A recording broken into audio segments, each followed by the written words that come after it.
Hello and welcome to code with Cherry. Computer की असली ज़बान बाइनरी होती है, ज़ीरो और वन। हम प्रोग्रामिंग लैंग्वेजेस में हाई लेवल कोड लिखते हैं, लेकिन सीपीयू सब कुछ बिट्स की फॉर्म में समझता है। इसी वजह से सी शार्प ने हमें कुछ बिटवाइज ऑपरेटर्स दिए हैं जिनसे डायरेक्टली हम बिट्स पे काम कर सकते हैं। आज हम बिटवाइज नॉट ऑपरेटर को डिटेल में समझेंगे, पर पहले ये समझिए कि सबसे छोटा यूनिट होता है हमारे पास बिट, यानी ज़ीरो या वन। 8 बिट्स मिलकर एक बाइट बनाते हैं, यानी 8 बिट को हम कंबाइन करें तो एक सिंगल बाइट बनता है। सी शार्प में अगर आप कोई पॉजिटिव इंटीजर लिखते हो जैसे 5, तो वो डायरेक्टली बाइनरी फॉर्म में स्टोर होता है। जो भी सीपीयू उसको समझता होगा, जो कन्वर्ट करता होगा, तो वो डायरेक्टली उस 5 को बाइनरी फॉर्म में कन्वर्ट कर देता होगा। नाउ, नेगेटिव नंबर्स और two's complement. Two's complement basically यही हमारा आज का टॉपिक है। जब हम बिटवाइज नॉट ऑपरेटर यूज़ करते हैं तो बिहाइंड द सीन उस पर ऑटोमेटिकली टूज कॉम्प्लीमेंट का फॉर्मूला अप्लाई हो जाता है। और याद रहे कि बिटवाइज नॉट ऑपरेटर का मतलब किसी नंबर को नेगेटिव करना नहीं है। अगर नेगेटिव करना होता तो हम मैन्युअली माइनस साइन लगा देते, लेकिन हम बिटवाइज नॉट ऑपरेटर को देख रहे हैं जो बिहाइंड द सीन उस पर ऑटोमेटिकली टूज कॉम्प्लीमेंट का फॉर्मूला अप्लाई कर देता है जिस नंबर पे भी हम ये ऑपरेटर लगाते हैं। इसका तरीका ये है कि लेट सपोज आपके पास कोई बाइनरी नंबर लिखा हुआ है, और फिर उस बाइनरी के नंबर, मतलब जो बाइनरी डिजिट्स आपके पास लिखे हुए हैं, उसमें आप ये करें कि आप हर बिट्स को उल्टा कर दें। यानी अगर ज़ीरो है तो वन कर दें, वन है तो ज़ीरो कर दें। इसी तरह सारे बिट्स उल्टे कर दो आप। जैसे हमारे पास बाइनरी डिजिट्स में ज़ीरो और वन होता है ना, तो टूज कॉम्प्लीमेंट का रूल ये कहता है कि जहाँ भी आपके पास ज़ीरो है, इस डिजिट को आप वन कर दें, और जहाँ भी आपके पास डिजिट नंबर वन है आप उसको ज़ीरो कर दें। यही बेसिकली हमारे पास टूज कॉम्प्लीमेंट का रूल है। और फिर जब बिट्स उल्टे कर दें, यानी सारे बिट्स जब हम फ्लिप कर दें, तो उसके बाद जो फाइनल रिजल्ट आया उसमें वन ऐड कर दें, तो इसे हम कहते हैं टूज कॉम्प्लीमेंट रूल। और याद रहे कि ये एक फॉर्मूले से निकालेंगे जो अभी मैं आपको बताता हूँ। लेट से मेरे पास एक नंबर है -5।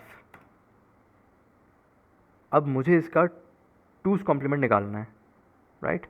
तो सबसे पहले मैं क्या करूँगा, मैं -5 से पहले इस नॉर्मल सिंपल 5 का बाइनरी डिजिट निकालूंगा। कैसे? लेट सपोज कि इसका नंबर है, ये बाइनरी डिजिट -5 का नहीं है।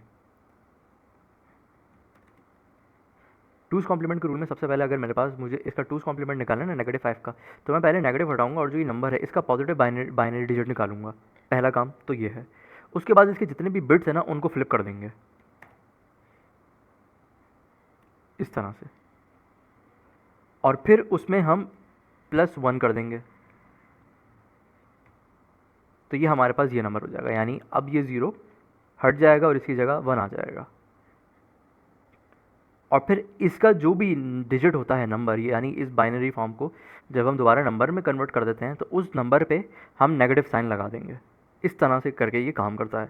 याद रहे कि मेरा हरगिज़ मतलब ये नहीं है कि मैं इस 5 को नेगेटिव में कन्वर्ट कर रहा हूँ। मैं टूज कॉम्प्लीमेंट रूल की बात कर रहा हूँ, ये नॉर्मल नेगेटिव नहीं है।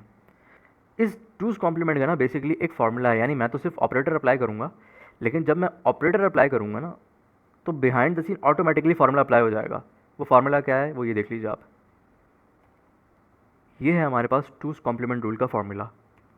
मतलब आप नोट कर सकते हैं कि लेट सपोज अगर मैं, मेरे पास कोई नंबर है, लेट से एक्स की वैल्यू है 3, फॉर एग्जांपल 3, तो उसका रिजल्ट मेरे पास बनेगा -4। ये इस 3 का टूज कॉम्प्लीमेंट है बिटवाइज नॉट ऑपरेटर, और यही हमारे पास जो सिंबल है टिल्ड, इसी को ही हम बिटवाइज नॉट ऑपरेटर कहते हैं। इसका हरगिज़ काम 3 को नेगेटिव करना नहीं है। ये मैं 3 नेगेटिव नहीं कर रहा, ये मैं एक बाइनरी डिजिट्स के साथ एक कैलकुलेशन परफॉर्म कर रहा हूँ इसकी मदद से, जिसके अगेंस्ट जो मेरे पास आउटपुट आ रहा है वो -4 है।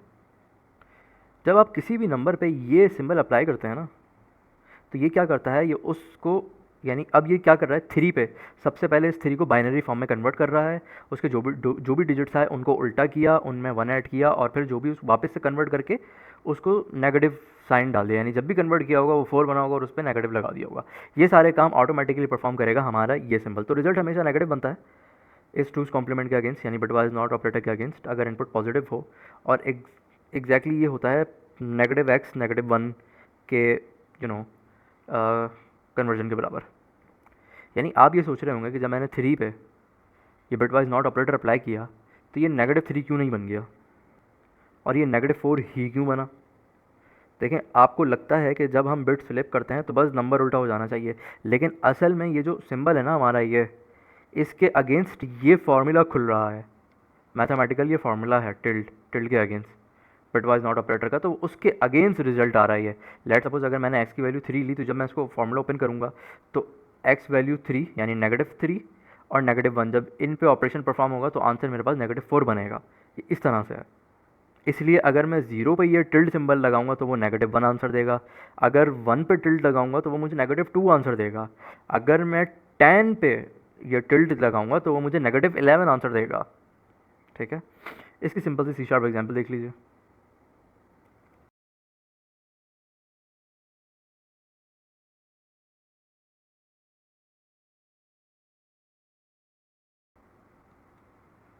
इस रिजल्ट को कंसोल पर प्रिंट कर लीजिए। आप नोट करेंगे, अब आपने ऑलरेडी गैस कर लिया होगा 5 है और मैं उस 5 पे ये टिल्ड लगा रहा हूँ, तो इट मीन्स अब मुझे इसका 1 प्लस करके नेगेटिव कर दें तो मुझे 6 आंसर मिलने वाला है। रन कर लें, ये देखिए आप, -6। सिमिलरली एक और एग्जांपल देखते हैं।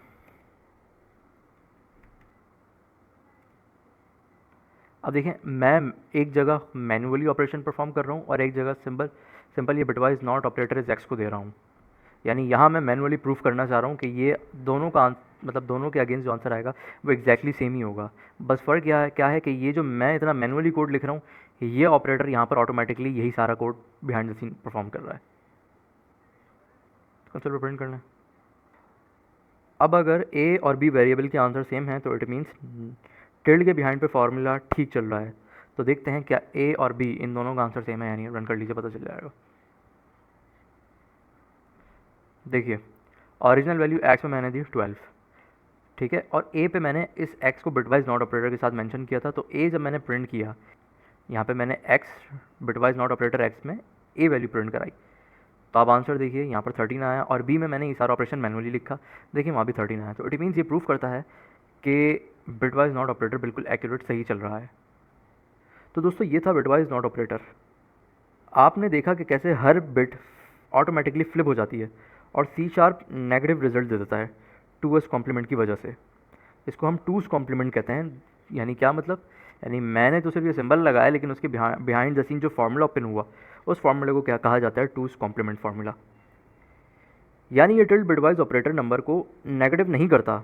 मेरा जो भी 12 नंबर था, ये उसने उसको नेगेटिव नहीं किया। किसी भी नंबर पे अगर ये ऑपरेटर लगाओगे तो ये फार्मूला ओपन हो जाता है हमारे पास, ये फार्मूला। तो ये था हमारा टॉपिक। तो मिलते हैं दोस्तों नेक्स्ट वीडियो में एक और टॉपिक के साथ, जिसमें हम बिटवाइज ऑपरेटर ही कवर करेंगे। पीस।